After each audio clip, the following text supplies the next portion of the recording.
What's up guys, Everything Apple Pro here, and this is Google's new flagship phone, the Nexus 6P. So I've already covered the 5X, and in this video, I wanted to compare Google's latest flagship phone, the Google Nexus 6P, to the iPhone 6s Plus in an ultimate comparison. So just like the Nexus 5X, the Google 6P was made from a different manufacturer. Google does this to promote sales of Android phones in general, and it's good to see a new manufacturer producing a new Nexus phone. This time around, it's Huawei. I think that's how you say it. I think I got it right. And it's a beautiful phone. I mean, the design is a huge step up from the Nexus 6 last year, also made by Motorola. So this guy is really premium. You know, it reminds me a lot of the iPhone 5s and 5 design with the tapered aluminum borders. It's absolutely beautiful. Of course, it has the new USB 3.1 standard, but how are the internals? So this thing starts at $499. It's affordable for most people. It comes unlocked, which is a big bonus. And with a mammoth display, this thing directly competes with the iPhone 6s Plus.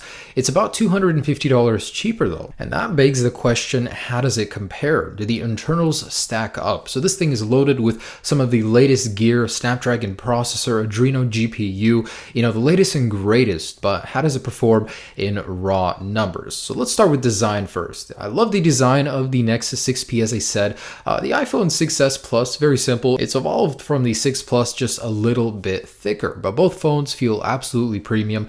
The materials are top notch. And what I like in particular about the Nexus 6P is the lack of bezel. I imagine a future where phones don't have bezels at all. I know it makes gripping them a little bit easier, you know, less false positives on the display, but it's just nice to have less bezel. It makes the phone feel better, you know, more expensive. It's hard to explain, but both do feel great in the hand. And they're actually very similar in size and texture. So, you know, very equal, both of them. They're both very comfortable to hold, but when it comes to using them with the one hand, it gets very, very difficult here. I do it with my 6s Plus, but some people just have smaller hands and it's a phablet. So that's a sacrifice you're gonna have to make. But I do love both of them. The reachability makes it a little bit easier.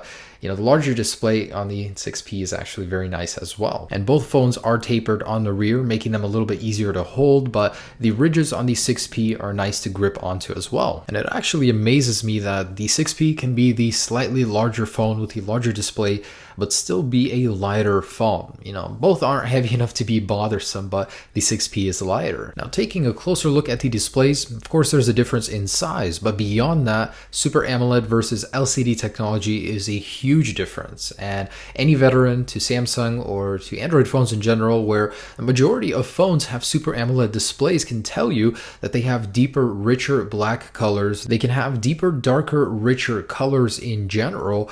And in direct sunlight, sometimes you'll have a better viewing experience. So Super AMOLED versus LCD, quite a battle there, but the more beautiful display here is debatable. I don't think Google used the best possible panel they could have in the Nexus 6P. I noticed that the colors weren't as vibrant as the ones I've noticed on AMOLED panels from Samsung. I mean, those are just uncomparable. The colors are a little bit washed out for an AMOLED display, and that's not a hardware issue, I think. That's just an issue with a YouTube player. I don't know what's going on with that flickering. So in general, quality is debatable. Both look equal. I wouldn't even be able to tell that the 6P has an AMOLED display. It doesn't really stand out to me. The benefit of the 6P though is that it does have a higher resolution, making the display sharper. Let's not forget the 6s Plus though has 3D touch, that awesome pressure sensitive display that brings new functionality to so many areas of the phone. Now, taking a look at power, the second most important thing for me personally after the display, the Nexus 6P looks pretty good on paper. It's got the revised version of the Snapdragon 810 processor, which deals with the actual heating issues the earlier versions experienced. It's a 20 nanometer process, which is quite old, but you can fit a lot of processing power on there. 2.0 gigahertz octa-core and 3 gigabytes of LPDDR4 RAM. Also, latest Adreno 430 GPU. So I went ahead and ran a Geekbench, making sure that the entire app switcher on both was cleared. And both of these are running their latest respective firmware, so Android 6.0 and iOS 9.1. The results are kind of shocking considering the fact that the 6P actually has an octa-core processor.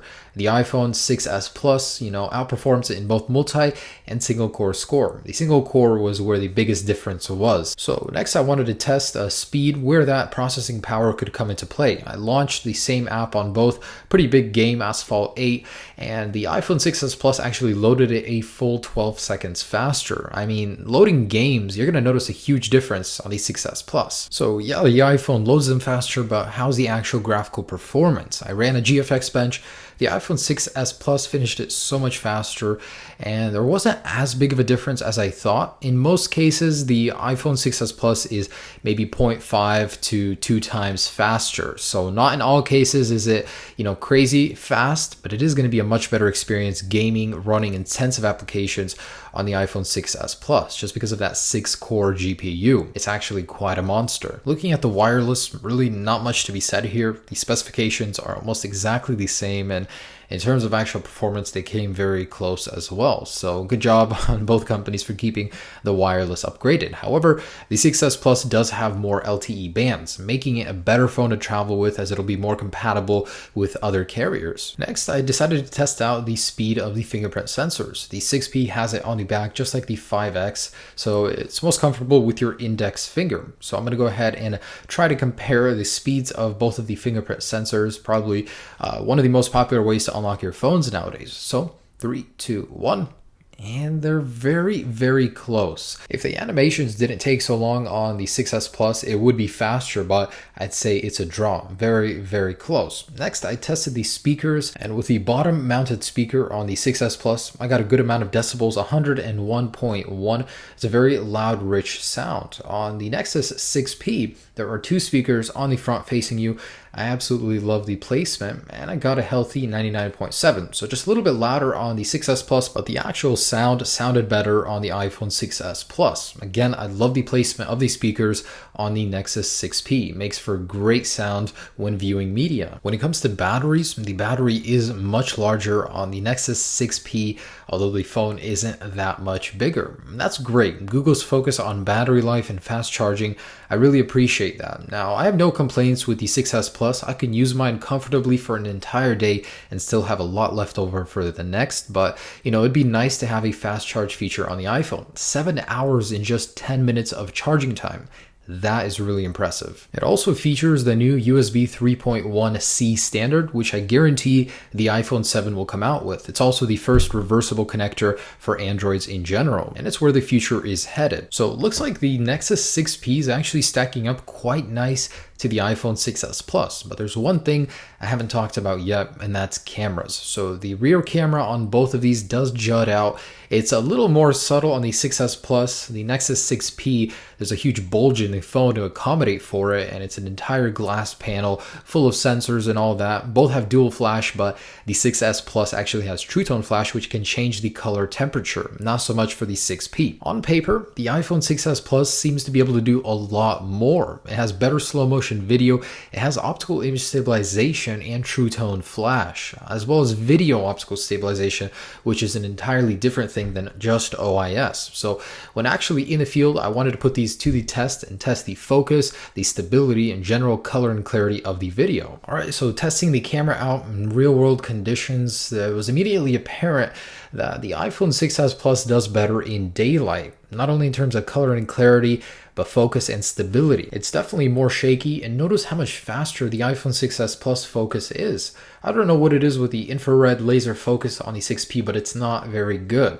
Low light conditions though, I gotta give it to the 6P. The larger pixels, individual pixels on the camera sensor do make low light video a little bit better and more legible. But in terms of colors, I do like the 6s Plus a little bit more. Both are great cameras. If I wasn't moving the camera, it'd be very hard to tell them apart. The 6P, of course, being the budget phone, it has a great camera for such a well-priced phone. So here's why you should buy an iPhone 6s Plus. Here's why you should spend more money, $250 to be exact, to own this product. And I'm not advocating for one or the other. They're both great phones, but it's hard to resist the savings you'll get with the Galaxy Nexus 6P. However, nowadays, most people finance their phones, and the difference is a few dollars a month. But if you're on a budget of $500, the Nexus 6P is probably one of the most capable phones you can buy today. So So guys, thanks so much for watching. Be sure to check out the durability drop test between the 6P and the iPhone 6s Plus. I think you'll be pleasantly surprised, but in general, I was very impressed with just how much the 6P keeps up with the iPhone 6s Plus despite the cheaper price tag. Both great phones. Have a great day guys,